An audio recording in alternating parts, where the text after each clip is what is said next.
Welcome to Mutlu Stories.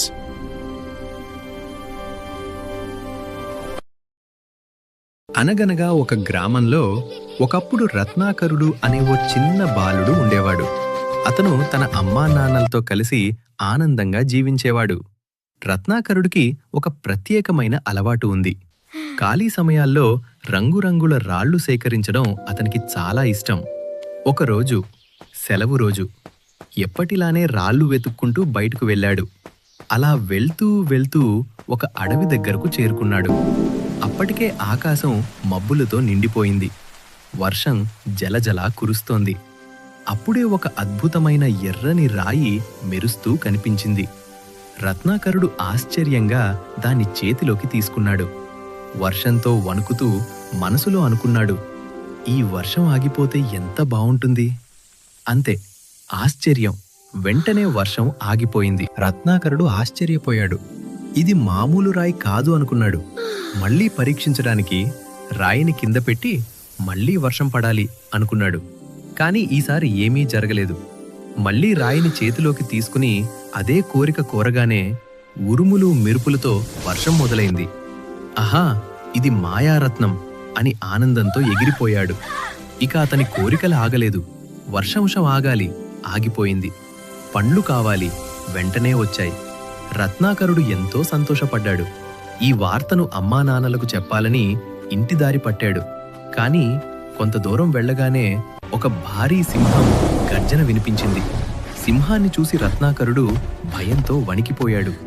ఏం చెయ్యాలో అర్థం కాలేదు. నేను రాయిగా మారిపోతే సింహం నుంచి తప్పించుకుంటాను అని అనుకున్నాడు. అంతే, క్షణాల్లోనే అతను ఒక బండరాయిగా మారిపోయాడు. మాయారత్నం అతని పక్కనే మెరుస్తూ పడిపోయింది. కాని ఇప్పుడు అతను దాన్ని అందుకోలేడు. రాత్రి అయినా రత్నాకరుడు ఇంటికి రాలేదు. అమ్మా నాన్నలు రాత్రంతా వెతికారు. గ్రామం మొత్తం గాలించారు. అడవుల్లో, బంధువుల ఇళ్లలో వెతికారు. కాని రత్నాకరుడు ఎక్కడా కనిపించలేదు. ఇలా ఒక నెల గడిచిపోయింది. అమ్మ బాధతో కుంగిపోయింది.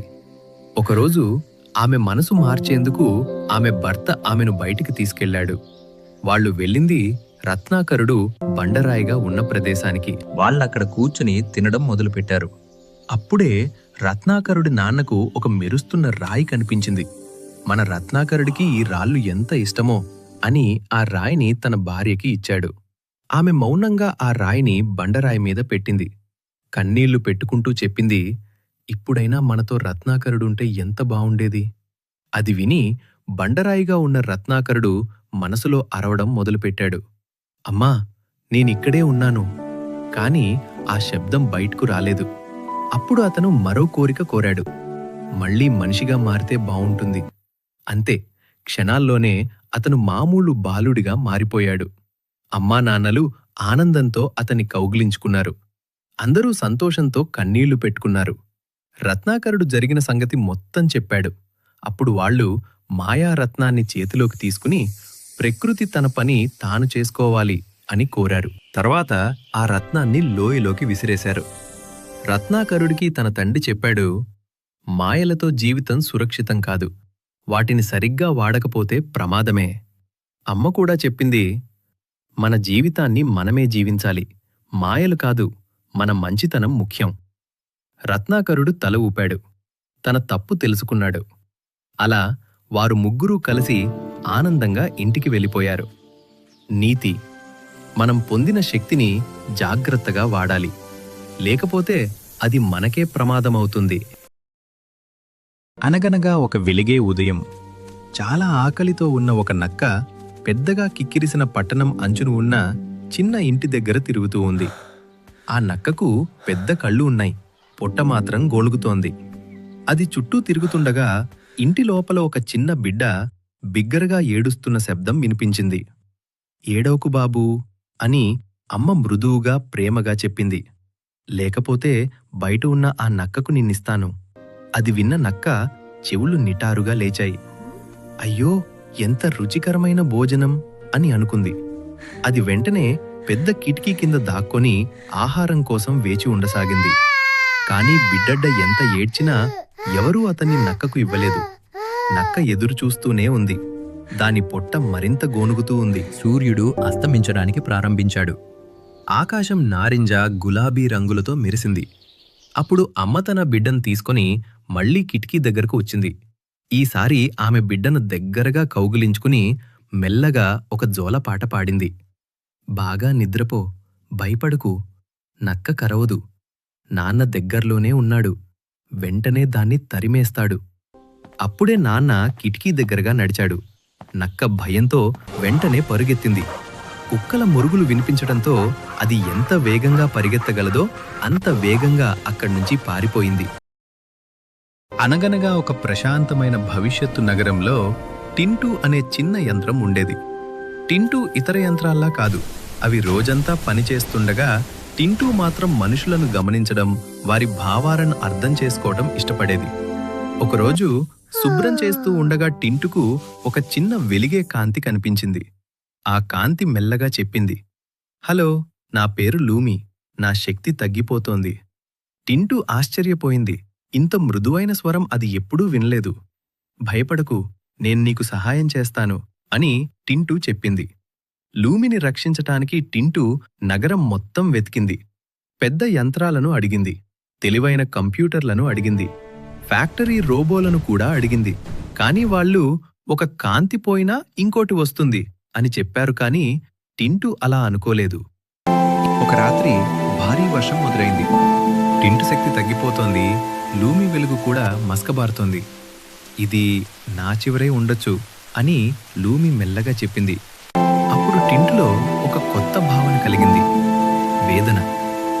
టింటు మనుషులను గమనించిన విషయం గుర్తు చేసుకుంది. ఎవరైనా బలహీనంగా ఉన్నప్పుడు వారు ప్రేమతో, అనురాగంతో సహాయం చేస్తారు. టింటు లూమిని జాగ్రత్తగా తన చేతుల్లో పట్టుకుని, నువ్వు ఒంటరిగా లేవు అని చెప్పింది. అప్పుడే లూమి వెలుగు మెల్లగా పెరగడం మొదలైంది. టింటు అర్థం చేసుకుంది, లూమికి శక్తి కాదు, ప్రేమ, సాన్నిహిత్యం అవసరం. ఆ రోజు నుంచి టింటు, లూమి ఇద్దరు మంచి స్నేహితులయ్యారు.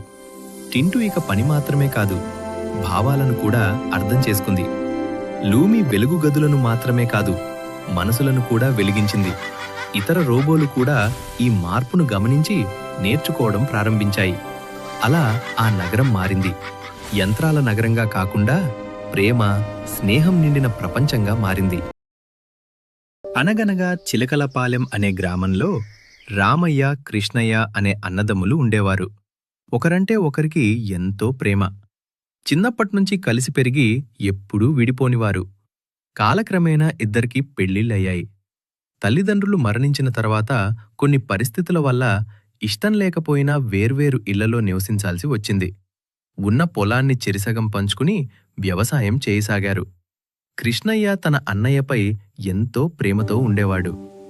అన్నయ్యకు పిల్లల్లేరు, భవిష్యత్తులో అవసరం పడితే ఇబ్బంది పడకూడదు అని భావించి తన పొలం పండిన ప్రతిసారి 20 బస్తాల ధాన్యాన్ని ఎవరికి తెలియకుండా రాత్రివేళల్లో అన్నయ్య గోదాములో వేసేవాడు. అదే సమయంలో రామయ్య కూడా తన తమ్ముడు గురించి ఆలోచించేవాడు. మేమిద్దరం మాత్రమే ఉన్నాం, కానీ తమ్ముడికి ముగ్గురు పిల్లలున్నారు. వాళ్ళు పెద్దవాళ్ళయ్యే వరకు అతను ఎన్నో కష్టాలు పడాల్సి వస్తుంది అని అనుకుని తన పంటలో నుంచి 20 బస్తాల ధాన్యాన్ని ఎవరూ చూడని సమయంలో తమ్ముడి గోదాములో వేసేవాడు. ఇలా సంవత్సరాలు గడిచాయి. ఒకరోజు ఇద్దరూ తమ తమ ధాన్యాన్ని ఒకరి గోదాములో ఒకరు వేయటానికి వచ్చినప్పుడు ఎదురుపడ్డారు. అప్పుడే అసలు విషయం బయటపడింది. ఒకరి మీద ఒకరికి ఉన్న ప్రేమ, పరస్పరంగా చేసిన సహాయం తెలిసి ఇద్దరూ ఆనందంతో మిగిలిపోయారు. ఆ రోజు నుంచి ఆ గ్రామంలో అన్నదమ్ముల ప్రేమ గురించి మాట్లాడేటప్పుడు రామయ్య, కృష్ణయ్యల్లాంటి ప్రేమ ఉండాలి అని చెప్పుకునేవారు. నీతి, నిజమైన ప్రేమ అనేది మాటల్లో కాదు, పనుల్లో కనిపిస్తుంది. Please subscribe to our channel.